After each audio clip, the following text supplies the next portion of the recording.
XYZ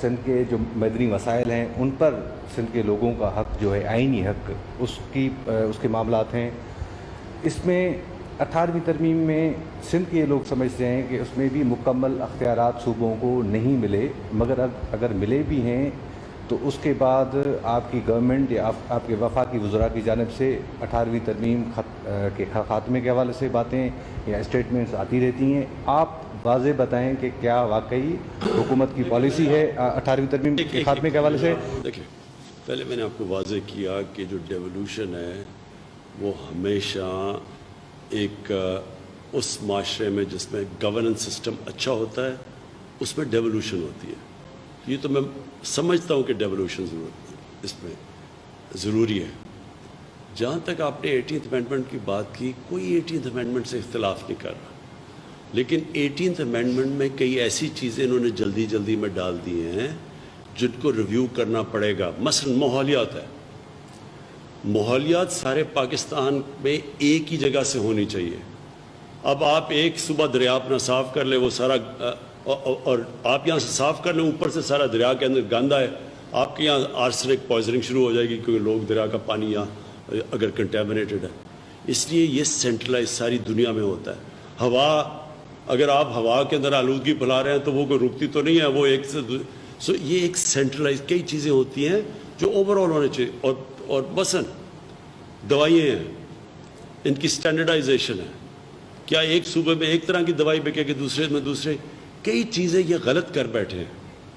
اور میں پاکستان کی نہیں بات کر رہا, ساری دنیا میں وہ پریکٹیکلی نہیں ہے. سٹینڈرڈائزیشن ہے کھانے پینے کی چیزوں کی. اب چاروں صوبوں کے اندر اپنی اپنی سٹینڈرڈائزیشن ہے. ایک کمپنی آ کے فیکٹری لگاتی ہے ایک صوبے میں, وہ دوسرے میں جا نہیں سکتی وہ, اور اس میں پھر پیسہ بنتا ہے ہر جگہ لائسنس میں. کئی چیزیں انہوں نے غلط کر دی ہیں. جہاں تک اختیارات ہیں وہ تو پہنچ گئے ہیں صوبوں کے پاس.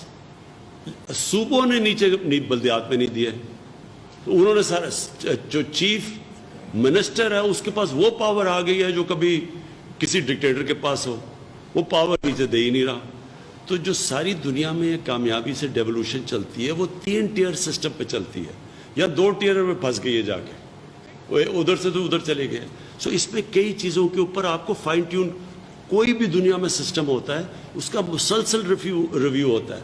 کئی چیزیں 18th امینڈمنٹ میں, اور لیکن جو سب سے بڑی بات ہے جو NFC ایوارڈ ہے, یعنی یہ کیسا سسٹم بنایا ہے کہ جب فیڈرل گورنمنٹ اپنے سارے صوبوں کو پیسے دے دیتی ہے, ڈیفنس دے دیتی ہے, قرضے کی قسطیں, وہ تو سارا کامن چیزیں ہیں سارے صوبوں کے اندر, تو فیڈرل گورنمنٹ 700 ارب روپے کے خسارے میں چلی جاتی ہے. باقی سارا بجٹ قرضے لے کے کرتی ہے. یہ پریکٹیکل نہیں ہے, اس کے اوپر ڈسکشن کی ضرورت ہے. اس کا یہ نہیں مطلب کہ ڈیولوشن کو کوئی پل بیک کر رہا ہے.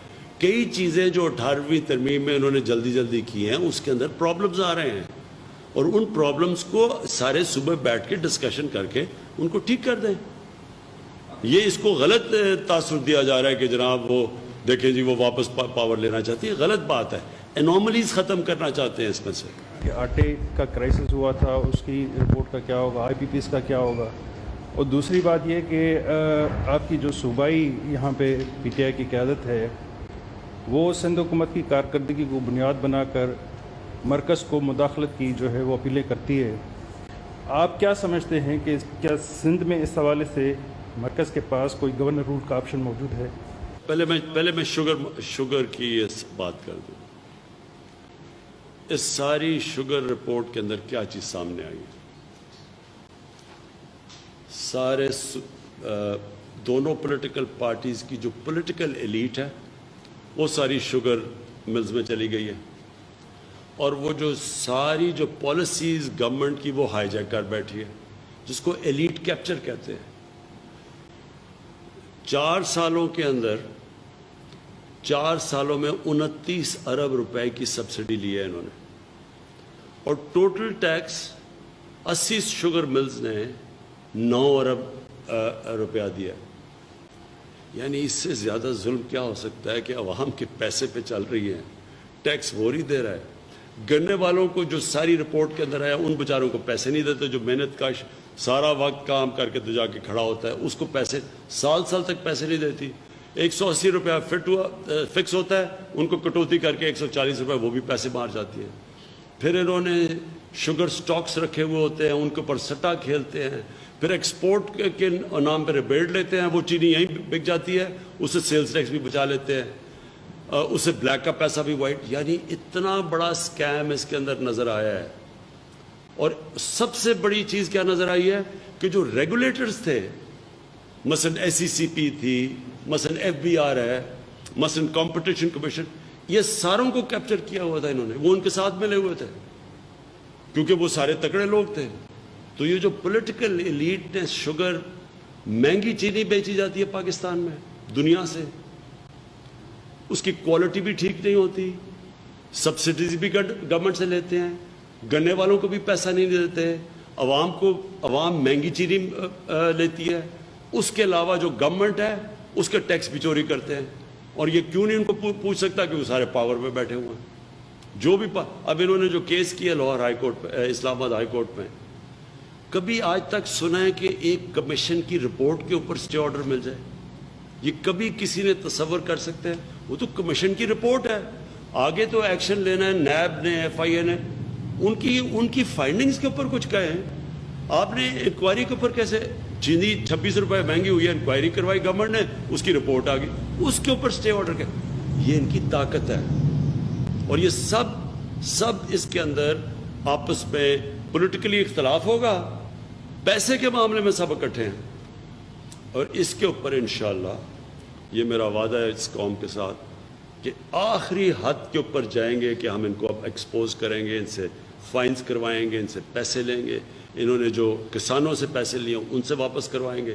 چینی کی قیمت ابھی سے اسلام ہائی کورٹ نے کہا کہ 70 روپے کے اوپر لے کے آؤ، چینی کی قیمت سستی ہوئی ہے، عوام کا فائدہ، تو یہ ہر حد کے اوپر جائیں گے، اور یہ ہر جگہ کے اوپر آپ کو یہ مافیاز نظر آئیں گے، آپ کو یہ اور بھی بڑے بڑے یہ جو کارٹلز بنے ہوئے ہیں، ابھی ان کے پیچھے بھی اب ہم جائیں گے۔ جو پینڈیمک کے حوالے سے جو پالیسی دکھ رہی ہے، اس میں لگتا ہے کہ ہم جو ہے وہ ہرڈ امیونٹی کی طرف جا رہے ہیں۔ اگر ایسا ہے تو پھر اس کا اعلان کیوں نہیں کیا جاتا کہ ہم اس طرف جا رہے ہیں؟ میرے صرف پوائنٹ یہ ہے کہ یہ جو آپ کرونا کی بات کر رہے ہیں، اس پہ میں صرف آخری بات کرتا ہوں۔ دیکھیں کرونا جو ہے، اس کے اوپر میں پھر سے یہ کہوں گا کہ جو پاکستان نے اس کے اوپر قدم اٹھائے ہیں، میرے خیال آپ دنیا میں کسی بھی ہیڈ آف سٹیٹس کی سٹیٹمنٹس دیکھ لیں، وہ کبھی کچھ کہتے تھے، کبھی کچھ کہتے تھے، جو ڈونلڈ ٹرمپ کی سن لیں، بورس جانسن کی سن لیں، آپ میری پہلے دن سے آج تک سٹیٹمنٹ دیکھ لیں، کبھی اس کے اندر کوئی تضاد نہیں آیا۔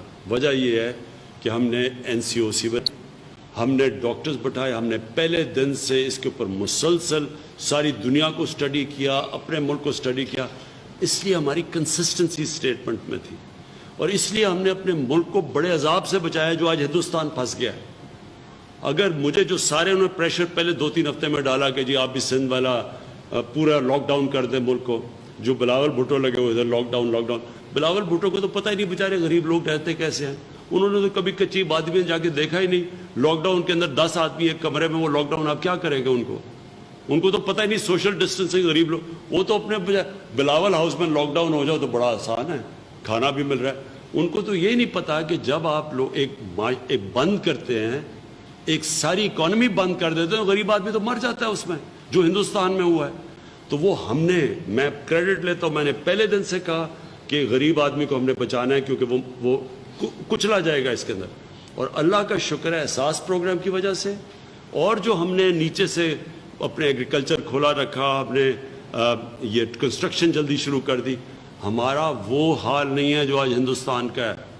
آج اب حالات دیکھ کے ہندوستان میں لوگ بھوکے مر رہے ہیں، 34% انہوں نے ریسرچ کی ہے، ان کی آبادی ایکسٹریم پاورٹی میں چلی گئی ہے۔ سو یہ ہم نے گائیڈ کیا۔ اب یہاں سے 2 راستے رہ گئے ہیں۔ ایک طرف رہ گیا کہ اگر SOPs کے اوپر ہم چل پڑے تو انشاءاللہ ہمارا ہاسپٹلز کوپ کر لیں گے، مشکل ہوگا کیونکہ ہمارا پہلے ہسپتالوں کا حال آپ نے دیکھا، لیکن پھر بھی گزارا کر لیں گے۔ لیکن اگر SOPs پہ نہ چلے، مجھے افسوس سے کہنا پڑتا ہے کہ یہاں بڑی زیادہ اموات ہو گئی، ہاسپٹل پہ بہت پریشر پڑے گا، ہاسپٹلز نہیں اس پریشر برداشت کر سکیں گے، لوگوں کو بڑی دشواریوں کا سامنا کرنا پڑے گا۔ تو اب ہمارے اوپر ہے، عوام کے اوپر ہے، اور میں پوری کوشش کر رہا ہوں کہ عوام کو بتائیں کہ آپ کے سامنے بھی، اور سختی بھی اب ہم کریں گے۔ جدھر ہم نے دیکھا عوام